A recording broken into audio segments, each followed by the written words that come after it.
Hello student, आप सभी का स्वागत है इस यूट्यूब चैनल में।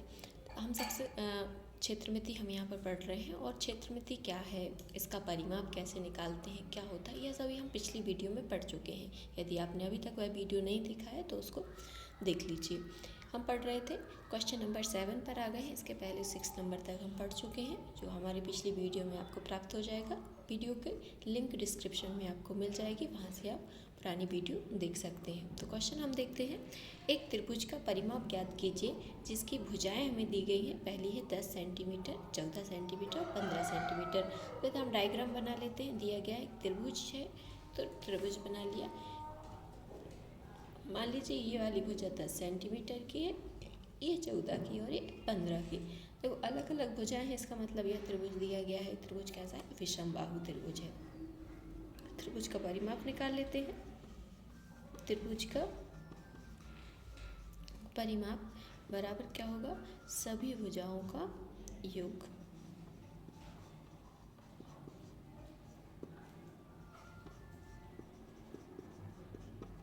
वो भुजाएं हमारे पास है 10, धन 14 और धन 15 सेंटीमीटर। जोड़ दीजिए, 10 और 14 ही हो जाएगा हमारा 24 और उसमें 15 है और जोड़ दीजिए सेंटीमीटर और ये हो जाएगा 4, 9, 2 और 1, 3 सेंटीमीटर। तो 39 सेंटीमीटर जो है हमारा इसका परिमाप निकल गया।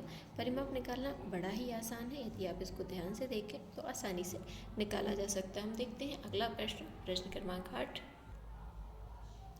प्रश्न क्रमांक 8 है हमारा, एक समषटभुज का परिमाप ज्ञात कीजिए। हमारे पास एक समषटभुज है। समषटभुज का मतलब 6 भुजाओं का एक हमारे पास आकृति है जिसकी सभी भुजाएं एक समान है।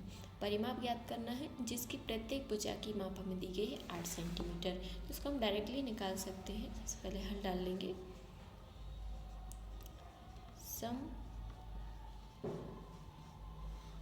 समषटभुज का परिमाप बराबर होगा, इसमें कितनी भुजाएं हैं? 6 और सभी समान है। तो किसी एक भुजा की लंबाई भी डाल देंगे तब भी हमारा निकल जाएगा। एक भुजा की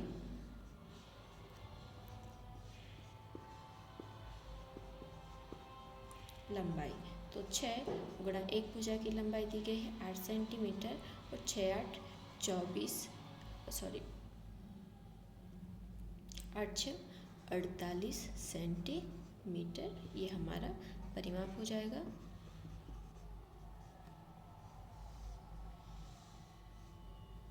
ठीक है, अगला क्वेश्चन देखते हैं। अगला प्रश्न है हमारा, एक वर्ग की भुजा ज्ञात कीजिए जिसका परिमाप आपको दिया गया है 20 मीटर। तो एक वर्ग की भुजा निकालनी है, परिमाप दिया गया है 20 मीटर। तो हम वर्ग का दिया है, लिख लेते हैं। वर्ग का परिमाप आपको दिया है 20 मीटर, ये आपको दिया गया है। वर्ग का परिमाप होता क्या है, लिख लेते हैं। वर्ग का परिमाप बराबर होता है 4 गुणा भुजा। ठीक, यहाँ पे वर्ग का परिमाप दिया गया है 20, 4 गुणा भुजा। भुजा की लंबाई हमें यहाँ पर निकालनी है। ये आपको यहाँ से आप पक्षांतर कर देंगे तो गुणा में तो कहाँ पहुँच जाएगा? भाग में। तो 20/4 बराबर एक भुजा की लंबाई। तो डिवाइड कर दीजिए, 4 और 5 20 बराबर भुजा की लंबाई। ये आपका आ गया भुजा की लंबाई। या आप इसे लिख सकते हैं भुजा की लंबाई बराबर 5 सेंटीमीटर। तो ये हमारा आंसर आ गया। अगला प्रश्न देखते हैं। तो हमारा अगला प्रश्न है प्रश्न क्रमांक 10। एक समपंचभुज दिया गया है। समपंचभुज का परिमाप आपको दिया है 100 सेंटीमीटर। प्रत्येक भुजा की लंबाई ज्ञात कीजिए। तो दिया गया है कि एक जो हमारे पास आकृति है वह पंचभुज की है। मान लीजिए ये है, इस प्रकार से कोई आकृति है, एक जैसी नहीं बनी है। एक आकृति हमारे पास पंचभुज की है। पंचभुज का मतलब क्या है? सभी भुजाएं हमारे पास एक समान होंगी। तो पंचभुज का परिमाप आपको दिया गया है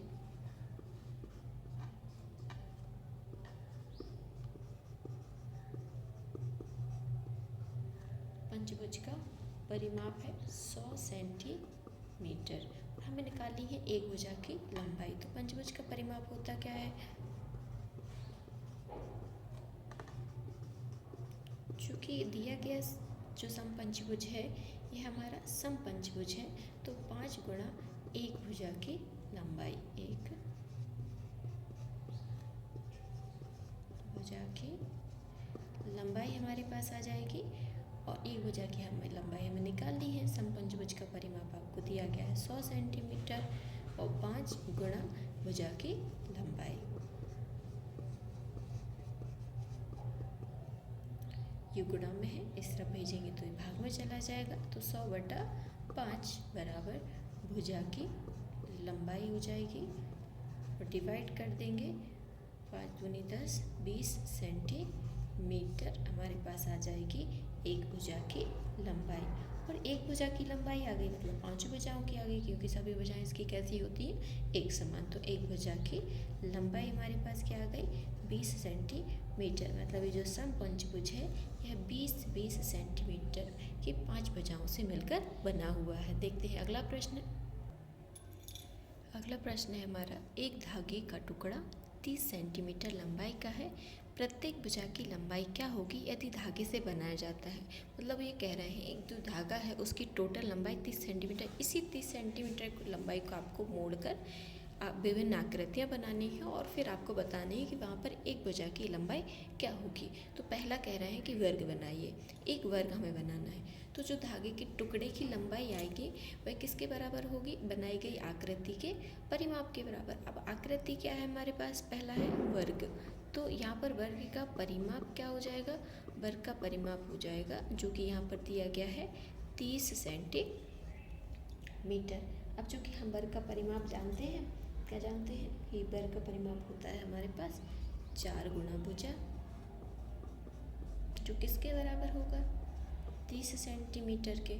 यहाँ से हम भुजा की वैल्यू निकाल लेंगे, भुजा की लंबाई आ जाएगी, एक भुजा की लंबाई यहाँ पर आ जाएगी 30/4 सेंटीमीटर। डिवाइड कर दीजिए, 30/4 को हम डिवाइड करेंगे तो 4 7 28/5 4 5 20, तो 7.5 सेंटीमीटर, 7.5 सेंटीमीटर यहाँ से हमें लंबाई प्राप्त हो जाएगी। तो वर्ग की आप इसको आंसर के रूप में लिख सकते हैं कि वर्ग की प्रत्येक भुजा की लंबाई वह क्या है, 7.5 सेंटीमीटर। इसी प्रकार हम अगला प्रश्न इसका देखते हैं। तो अगला है एक समबाहु त्रिभुज। हमें पता है धागे की लंबाई कितनी है, 30 सेंटीमीटर, और वो किसके बराबर होगी, इसके परिमाप के बराबर। तो समबाहु त्रिभुज का परिमाप बराबर हो जाएगा 30 सेंटीमीटर। और परिमाप होता क्या है, 3 गुणा भुजा। समबाहु त्रिभुज का परिमाप होता है बराबर 30 सेंटीमीटर। तो यहाँ से भुजा की लंबाई हमारी आ जाएगी, ये 3 गुणा में है, इस तरफ भेजेंगे, दूसरे पक्ष में भेजेंगे तो इसकी प्रॉपर्टी बदल जाती है, गुणा की चीज़ भाग हो जाती है। तो यहाँ पे 30 और भागित हो जाएगा 3 से भाग दे देंगे तो भुजा की लंबाई आ जाएगी 10 सेंटीमीटर। तो इस प्रकार समबाहु त्रिभुज की भुजा आ गई हमारे पास। अगला प्रश्न देखते हैं। अगला हमें बनाना है समषटभुज। धागे की लंबाई वही है 30 सेंटीमीटर और किसके बराबर होगी, समषटभुज के परिमाप के। तो समषटभुज का परिमाप हो जाएगा, समषटभुज का परिमाप बराबर हो जाएगा 30 सेंटीमीटर।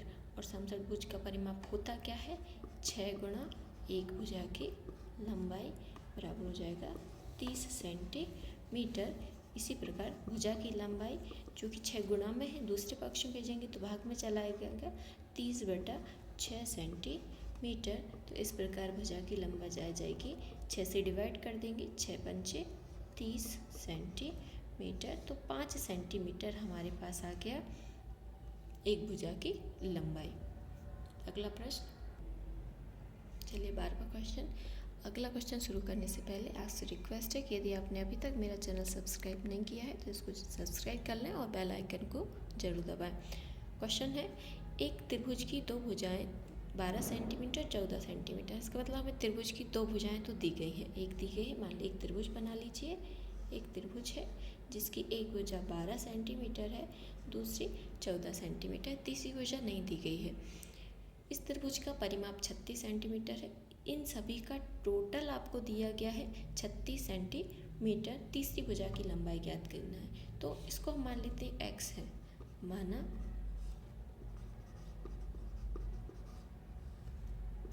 तीसरी भुजा की लंबाई बराबर x सेंटीमीटर। मान लिया हमने कि इसकी जो लंबाई है वह x सेंटीमीटर है। ठीक, अब हमें पहले से दी गई है इसकी पहली और दूसरी भुजा की लंबाई। पहली व दूसरी भुजा की लंबाइयाँ क्रमशः 12 सेंटीमीटर और 14 सेंटीमीटर है। ये हमें दिया गया है। साथ ही हमें दिया गया है त्रिभुज का परिमाप। परिमाप बराबर कितना दिया है?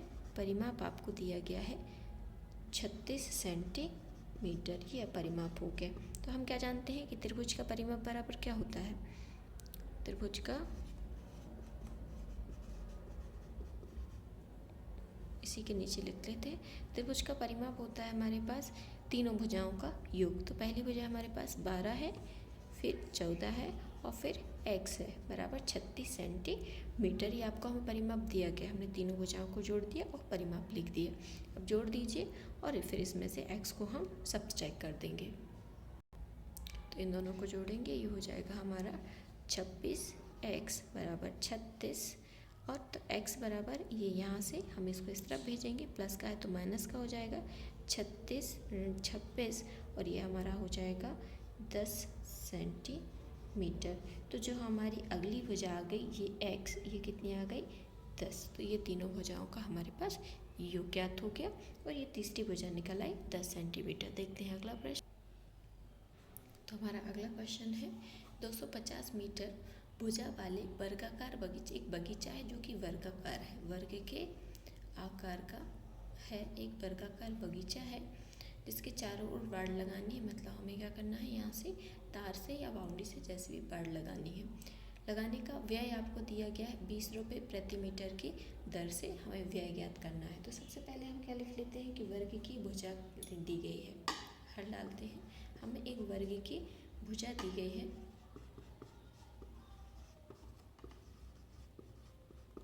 वर्ग की भुजा आपको दी गई है 250 मीटर।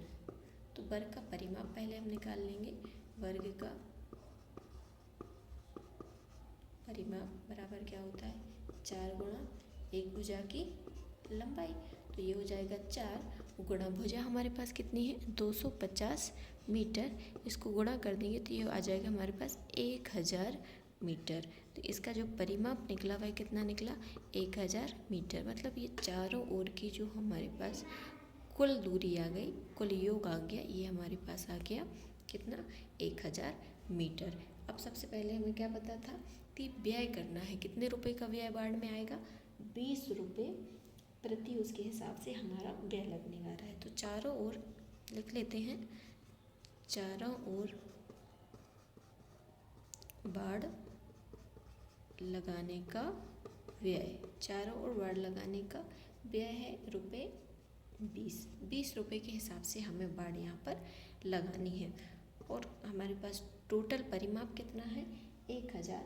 तो कुल व्यय आ जाएगा, जो हमारे पास कुल व्यय लिख लेते हैं, कुल व्यय आ जाएगा, कुल हमारे पास 1000 की दूरी है और 20 रुपये के हिसाब से हमें उसको पैसे देने हैं। तो 1000 का 20 से गुणा कर दीजिए, आपका आंसर आ जाएगा। तो ये आ जाएगा रुपये और ये गुणा करने से हो जाएगा 20,000। तो एक कुल व्यय आ गया उसका 20,000 रुपये।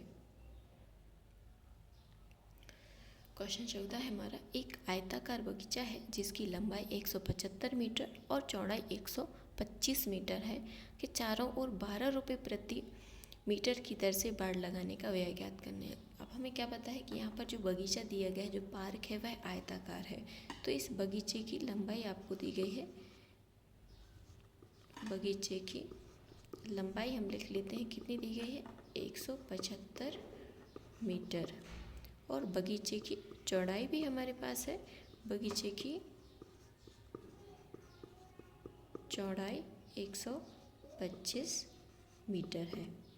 और बगीचे का परिमाप क्या हो जाएगा, बगीचे का परिमाप सबसे पहले हम ज्ञात कर लेंगे। बगीचे का परिमाप ये हो जाएगा 2 गुणा लंबाई धन चौड़ाई। ये क्यों हुआ, क्योंकि हमें पहले से दिया गया था कि जो बगीचा है वह एक आयताकार है, तो आयत का परिमाप होता है लंबाई धन चौड़ाई, तो उसी में कर देंगे। तो 2 गुणा लंबाई धन चौड़ाई इसका परिमाप हो गया। 2 लंबाई और चौड़ाई को हम जोड़ देंगे, 175 धन 125, इसको जोड़ देंगे। इसको जोड़ने से आ जाएगा हमारा 175 धन 125 आ जाएगा गुणा 300, है ना। और 3 दूनी 600 मीटर, ये हमारे पास क्या आ गया, कुल परिमाप। ये कुल परिमाप हमारे पास आ गया। अब हमें निकालनी है 12 रुपये प्रति मीटर की दर से जो हमें व्यय आने वाला है वो निकालना है। तो कुल व्यय क्या हो जाएगा, कुल व्यय कुल दूरी गुणा व्यय की राशि। कुल दूरी कितनी हमारे पास 600, व्यय कितना होना है 12 रुपये प्रति मीटर की दर से, गुणा कर देंगे 12 से, तो ये हो जाएगा आपका 72। तो ये टोटल 7200 रुपये का व्यय हमारा यहाँ पर हो जाएगा रुपये। ये हमारा आंसर आ गया। देखते हैं अगला क्वेश्चन। तो आज के लिए बस इतना ही। अगली वीडियो में हम देखेंगे प्रश्न क्रमांक 15, 16 और 17। उसी के साथ हमारी प्रश्नावली, उसके बाद हम शुरू करेंगे प्रश्नावली 10.2। तो आगे बने रहने के लिए वीडियो को लाइक करें, चैनल को सब्सक्राइब करें और अपना ख्याल रखें। आज के लिए बस इतना ही। धन्यवाद।